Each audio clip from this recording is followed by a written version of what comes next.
1898년 이 이완용이 자신의 사리 사욕을 채우려고 나라의 이권을 해외에 팔아먹은 파렴치한 짓이 신문에 실린 겁니다. 언론에서 지금 이완용을 고발한 거예요, 지금요.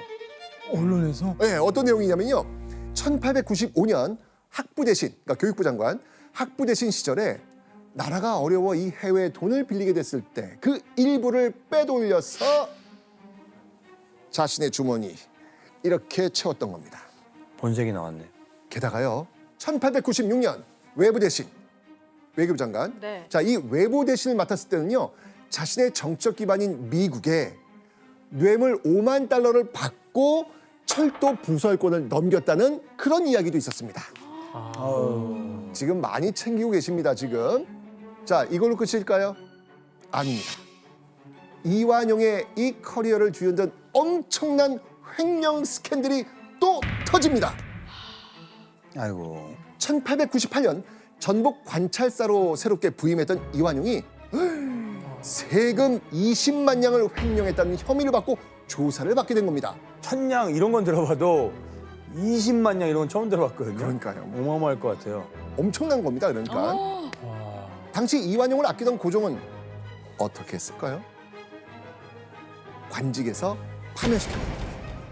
당연하죠. 네. 그래서 그랬구나. 자, 그렇다면 이완용은 이대로 중앙정계를 영영 떠났을까요? 이완용은 그런 사람이 아닙니다. 이 경성 주변을 떠나지 않으면서 호시탐탐 다시 고종의 신임을 얻어 중앙정계로 나아갈 그 기회만 노리고 있었습니다. 자, 이 청일전쟁 이후 조선에 대한 침략 야욕이 더 커진 일본, 또 아관 파천 이후 조선을 간섭해온 러시아. 계속되는 두 나라의 간섭을 벗어나기 위해 고종은 해결의 열쇠를 쥔 누군가를 급하게 찾습니다. 그게 누굴까요? 이완용. 이완용. 맞습니다. 이완용이 누구랑 친하다? 미국이랑. 맞습니다. 당시 고종은 러일 전쟁으로 맞은 위기를 미국의 도움을 받아서 해결하고 싶었던 것이죠.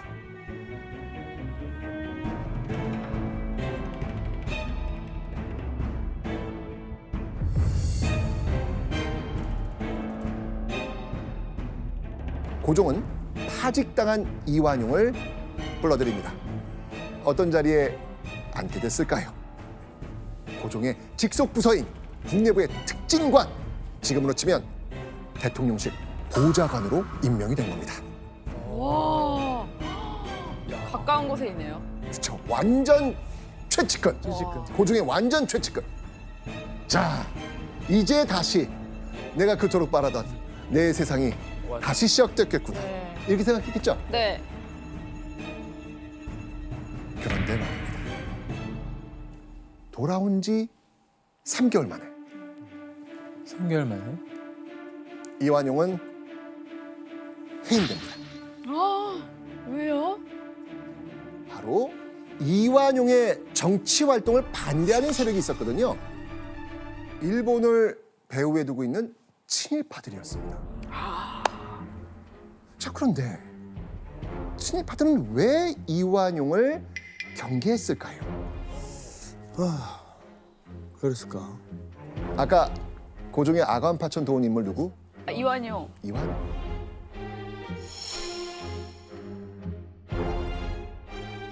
당시 친일파들은요, 이완용을 친러파라고 생각했던 겁니다. 그래서 이 친일파는요, 고종을 압박해서 이완용을 내쫓았던 겁니다. 이완용이 무려 3년 7개월 만에 얻은 정계 복귀의 기회가 친일파에 의해 날아가 버린 겁니다. 어떻게든 이 중앙정계에 복귀하고 싶었던 이 이완용에게 일본은 거슬리는 존재. 그러니까 너무 싫죠. 3년 7개월 만인데. 그러니까요. 그리고요, 1905년 9월 러일 전쟁은 끝이 납니다.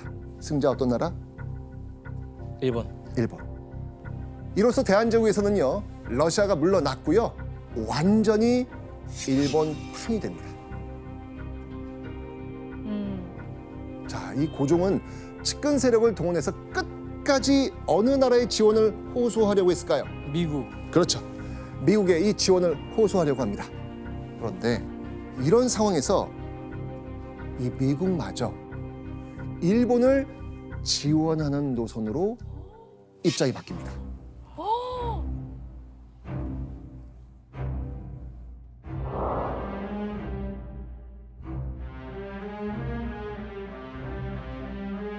결국 모든 힘의 균형이 일본으로 지금 기울고 있는 상황.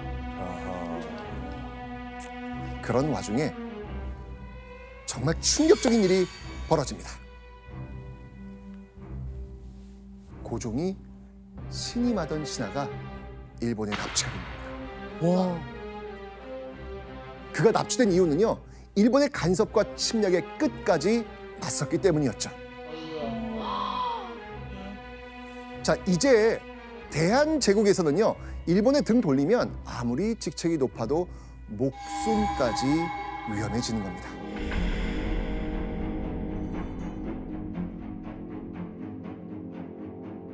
러일 전쟁에서 일본이 승리한 후 2개월이 지났을 무렵 1905년 11월 9일 일왕의 특사가 경성에 도착합니다. 과연 누굴까요?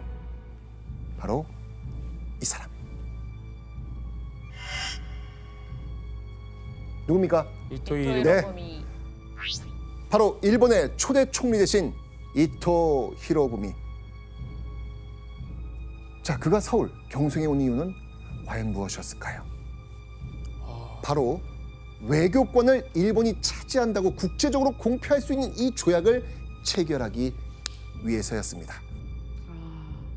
일사늑약. 맞습니다. 본격적인 대한제국 침략 계획을 시작한 것이죠. 와. 그리고 5일 후인 11월 15일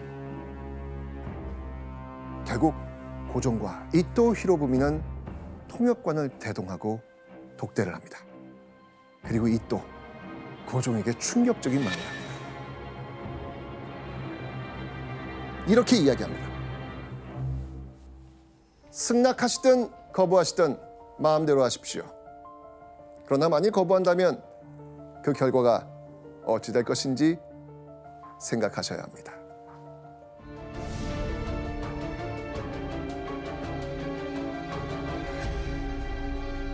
긴 회의 끝에 고종과 대신들은 이토에게 이렇게 말하기로 결론을 내립니다.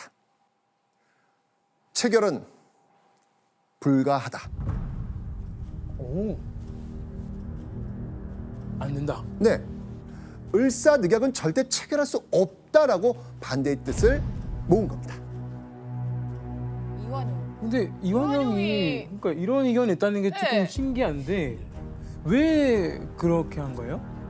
이완용도 처음부터 공개적으로 나는 조약에 찬성합니다 하고 얘기하기가 힘들었을 겁니다. 근데 속으로는 찬성하면서 좀 눈치를 보면서 적절한 때 타이밍을 아마 좀 노리고 있었던 겁니다. 그리고 이제 이완용이 미리 찬성한다고 얘기하면은 고종하고 대신들이 거기에 대한 대비책을 세워둘 수가 있으니까요. 자, 그런데 대신들의 이 회의 결과가 누군가의 귀에 들어갑니다. 바로 대한제국의 외교권을 빼앗겠다는 일념으로 온 누구? 이토 이토 히로부미. 히로부미였죠. 이토는 이곳으로 쳐들어갑니다. 중명전. 중명전. 맞습니다. 바로 중명전으로 간 겁니다. 자, 저녁 8시가 채 되지 않은 시간, 이 중명전에는요, 조선의 주요 대신들이 모여 있었습니다. 자, 당시 중명전의 분위기 어떤지 한번 보시겠습니다. 총칼이 늘어서 철통과 같고 내정부 및 궁중에도 일부 병사가 배치되어 그 공갈의 기세는 말로 형용하기 어려웠다.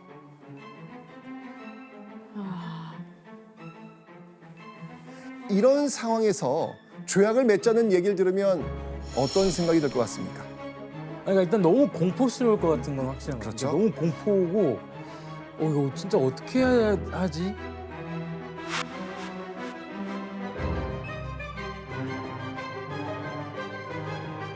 자, 이 대신들이 회의장에서 빠져나가려고 할 그때 일본 헌병대가 딱 막아서면서 다시 그들을 회의장으로 밀어 넣습니다. 살벌한 분위기 속에 이토와 마주하게 된 대신들. 이토는요, 이들을 붙잡고 조약 승인을 강요합니다. 자, 이날 밤 이토 히로부미는요, 이 대한제국 대신들을 차례로 부르며 의견을 묻습니다. 먼저 참정 대신 한규설에게 물었죠. 참정 대신은 어존에서 뭐라고 했는가? 그러자 한규설은 이렇게 말합니다. 나는 반대한다고 말했소. 이어서 다음 외부 대신 박재순에게 똑같은 질문을 합니다. 자, 이번에 박재순은 과연 뭐라고 이야기했을까요? 외부 대신으로서 어찌 감히 찬성한다고 할 수 있겠습니까? 근데 폐하의 명령이라면 뭐 어찌할 수 없지 않겠습니까?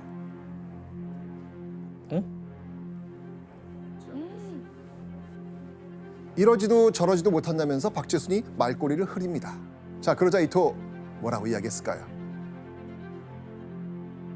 외부 대신은 찬성하는 편이다. 말꼬리를 흐리고 강력히 반대하지 않았으니 찬성이라는 겁니다. 이게 지금 찬성으로 그냥 간 거예요. 들리지 않죠, 그죠? 자, 이토는요, 이어서 이하영에게도 똑같은 질문을 합니다.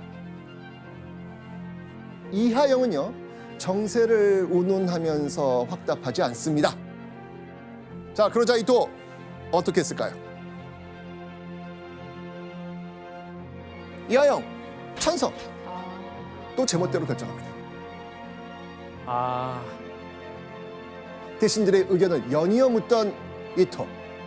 그리고 그의 눈이 한 사람에게 멈춥니다. 누구겠습니까? 뭔가 확실한 대답을 해줄 수 있는 사람. 누구? 이완용. 이완용.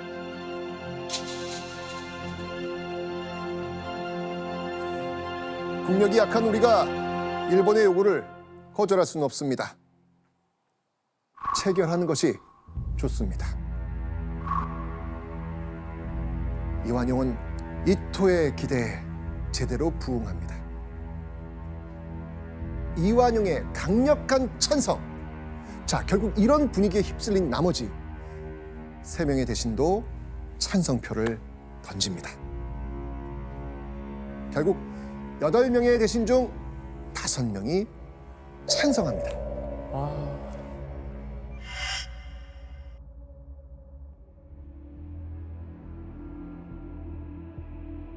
1905년 11월 18일 새벽 1시가 넘었을 때 이토는 대한제국 대신의 찬성을 빌미로 조약 체결을 선포합니다.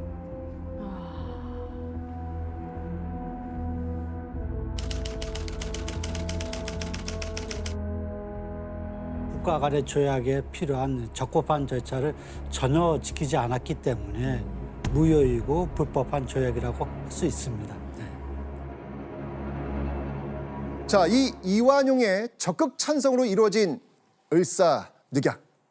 결국 대한제국은 외교권을 완전히 박탈당합니다.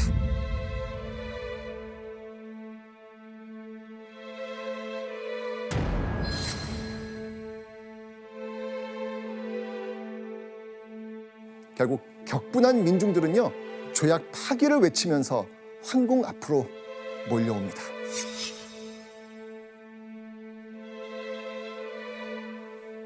자, 그런 과정에서 이 민중의 분노를 더욱 끌어오르게 만드는 그 글이 퍼집니다.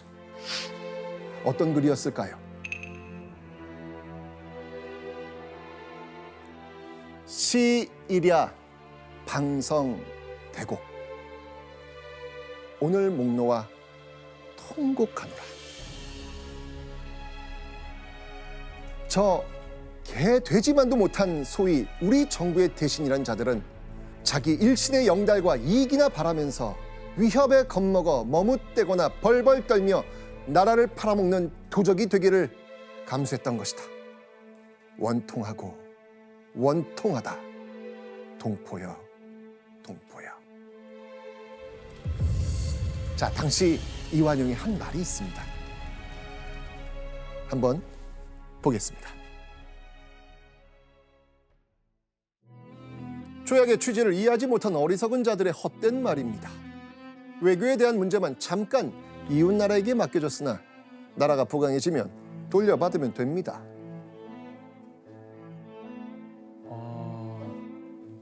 이게 무슨 뜻인가요? 변명이죠 뭐. 그 사람들을 비난하는 거네요. 네, 맞습니다. 바로 자신을 비난하는 사람들은 어리석고 그저 외교 문제만 잠깐 일본에 맡겼을 뿐이라는 겁니다. 문제 없다는 겁니다.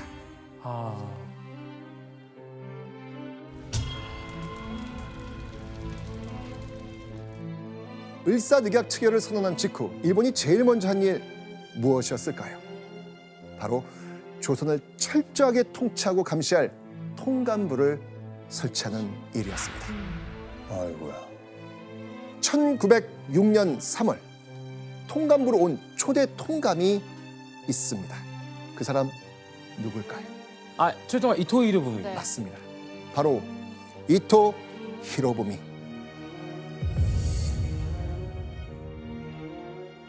이 통감부는요, 대한제국의 외교뿐 아니라 모든 분야를 제멋대로 간섭하고 감독하는 실질적 통치기관이 됩니다.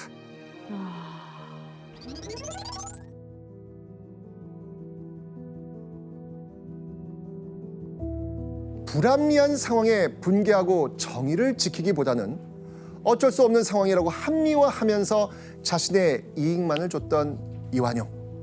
이 을사늑약 이후 이완용은 새로운 내각의 총리 대신으로 임명이 됩니다. 그리고 경제적 이권을 챙길 수 있는 광산사무국 총재 자리도 받습니다. 지위와 재력을 이완용 이 두 손에 쥐게 된 겁니다. 참.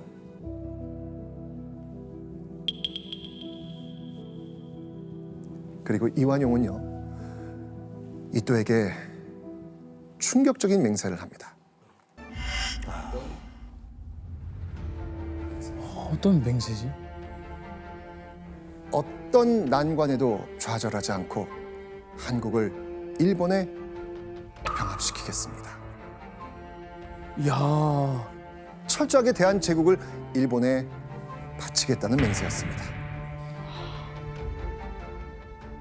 이토는요, 이완용을 의지가 강한 용기 있는 자라면서 절대적으로 신임하지요. 그리고 이완용은 이토에게 충성을 맹세한 겁니다.